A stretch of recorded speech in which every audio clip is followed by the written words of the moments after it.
For cheap new games, be sure to hit that G2A link in the description and go and check it out. Hello everybody, how's it going? And welcome back to another one of these chill comms. George stole it. But anyways, this is another one I want to talk to you guys about, because a lot of you guys had a lot of question thingies on I'm gonna raise my mic, but let's just why is that so fucking what? Why is my mic so low? So a lot of you guys had some questions after the fucking, what was it again? The Empire video where I talked about like stuff they do with the gameplay and shit. Everyone was talking about like the combat, like freeform combat. What the fuck is that? And also like, why would you want The Witcher to be in the game? You fucking cunt! Don't you want it to be like Assassin's Creed, like where the combat's boring? Why do you want fun, enjoyable combat that changes it a bit and makes it really good? Why would you? What is wrong with you, you fuck? But I am here to explain what it is and what I meant, and we'll go into a little bit. So I mean, like the freeform combat in The Witcher 3 is simply, it allows you to engage in combat with multiple enemies at once whenever you want. So there's not like a lock-on, you're in a combat situation, you focus on one guard, move to another guard, move to another guard. Like, they're all kind of attackable at once, kind of the way like Kingdom Hearts does it, and Final Fantasy, like the new Final Fantasy, I think it's freeform. No, actually it might not be. I mean, it's kind of semi, both are, I don't know what I'm saying anymore, but The Witcher 3 has the freeform combat. It's not Batman. Batman's like that, I think. Yes, it is. Anyways, it's just a combat that flows nicely and makes it feel more systemic kind of thing to the way you're playing the game. So rather than it just being like, you know, you lock onto guards, you fight one, fight another one, you can kind of get into it more, and you can fight a lot of guards at once. You can kind of do these cool moves, and it makes it easy to break away whenever you want. And it won't change it up too much, because obviously they're not just going to steal The Witcher 3's combat. They'll do their own little spin on it that'll be Assassin's Creedy. But honestly, I think a lot of people that are saying, oh, why do you want that, why do you want that, is mostly because you are against, like, The Witcher 3. You're like, I don't like The Witcher 3, it's an RPG game, I don't like RPG games, you're fucking nerds. Like, that's the kind of people, in my head, as the kind of people I imagine are saying that, like, people that don't play RPGs, they hate the Elder Scrolls games, don't play Fallout, don't play Witcher, don't play, like, I know, like, Dragon Age, Bloodborne, stuff like that, Dark Souls. The people are just like, no, none of those games. I am a casual gamer that likes to think he's hardcore because he plays Assassin's Creed. Assassin's Creed is not one of those games. Assassin's Creed is an extremely casual game of late,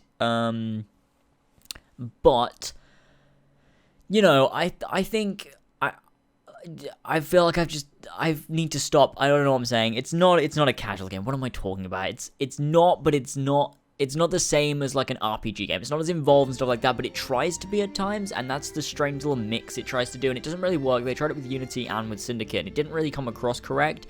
And I think with Empire, them taking more time and stuff, I feel like they could you know, they could get to it, and they could kind of make it the style that they're trying to make. But honestly, I don't know if they'll be able to pull it off or whatever, but I'm not here to talk about what genre the next game is going to be. It'll obviously still be action-adventure orientated with RPG elements, but I want more RPG elements kind of thing, but we're here to talk about combat. So the combat, like, how it was in the first 4 games was great. It worked great for those games. I don't want it back like that, because that would be weird in a new game. I personally really enjoyed the combat in AC3. I thought it was balanced perfectly. I thought it was extremely difficult at times, where you had to make sure you got out of there because there were too many guards.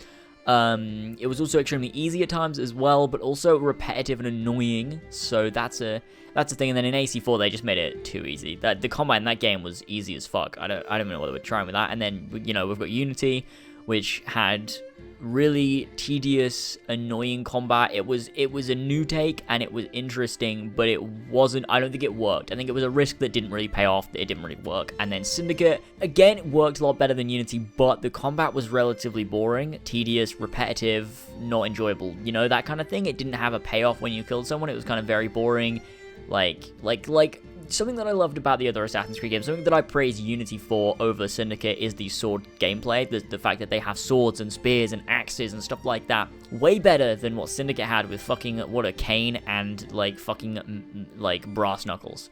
Pretty good game you've got there. Yeah, no, it's pretty good. No, it was terrible. The combat in Syndicate, like, with the variety of weapons that were included, was awful. I hated that.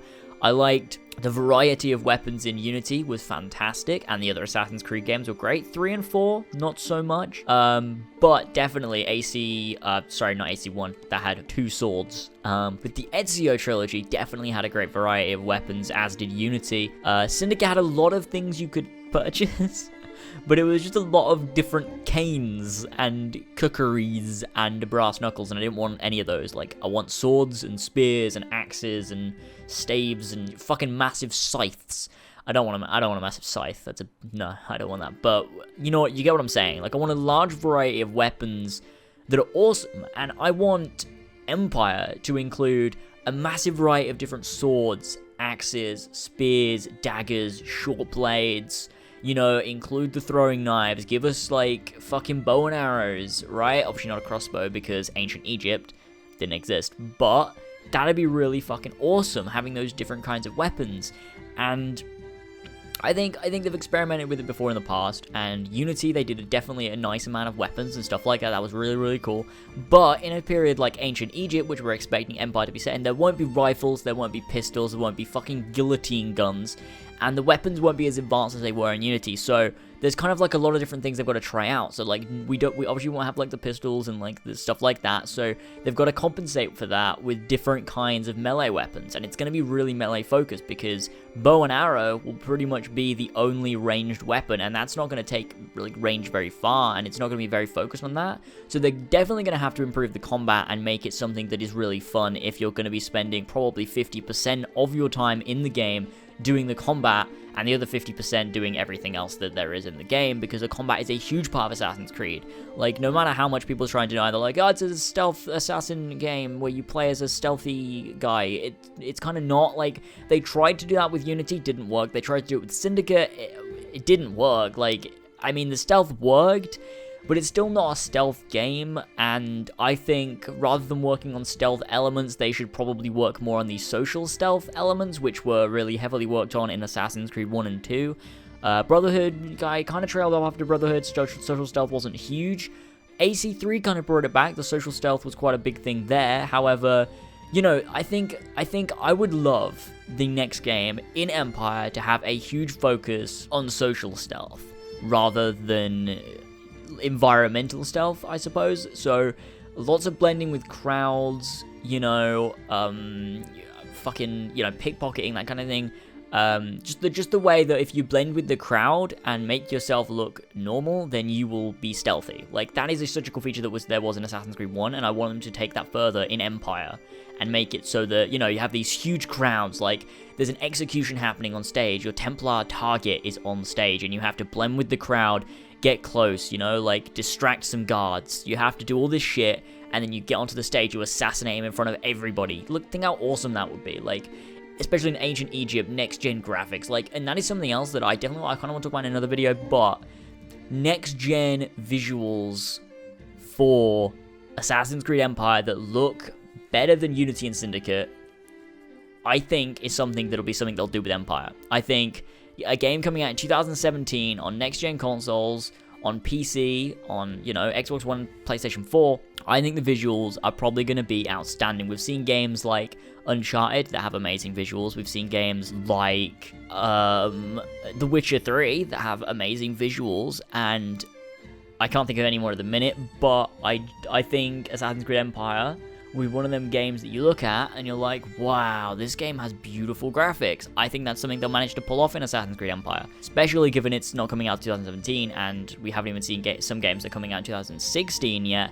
And I think they'll definitely take whatever happens with Watch Dogs 2 from this year. I'm assuming Watch Dogs 2 will probably come out the end of this year or the beginning of 2017, and they'll take what happens with Watch Dogs 2, they'll take the stuff they've used in that, the graphical engines and shit, and they'll use it for Empire in a way. They'll kind of help the two at once. I think that's something that Ubisoft probably will do. Watch Dogs and Assassin's Creed will help each other with their engine, gameplay, graphics, that kind of thing. But yeah, I kind of went off on a tangent there. As for the combat, I think the combat needs to be changed. I think freeform combat is a good way to go. I think lots of weapons and sword combat is something that needs to be heavily used in Empire, and it will do, because ancient Egypt, swords, they're gonna be a huge part. definitely going to be a huge part, and I am super, super excited to see what Ubisoft do in the future. But that is it for this video. I think I've rambled on for long enough. Thank you guys for watching. Be sure to smack that like button if you enjoyed. Let me know in the comment section below what you guys think about the combat, about weapons, that kind of thing, and even social stealth. Let me know in the comment section below, like, what do you guys want to see? Because I really do like hearing your guys' opinions, as long as you don't get extremely aggressive and tell me that I'm wrong. Because I'm not, it's an opinion. Anyways, thank you guys for watching. Subscribe for the newest Assassin's Creed information, news, theories, podcasts, mainly being the Kill Chronicle podcast, which you should check out. Link in the description to the iTunes page. But I will see you all in the next one. Bye! Leaping from my places, rivers are flowing red. Now we're defying, now we're uniting. Go watching from the skies, these streets are burning up. They're starting fights here, I'm gonna take it to 'em all.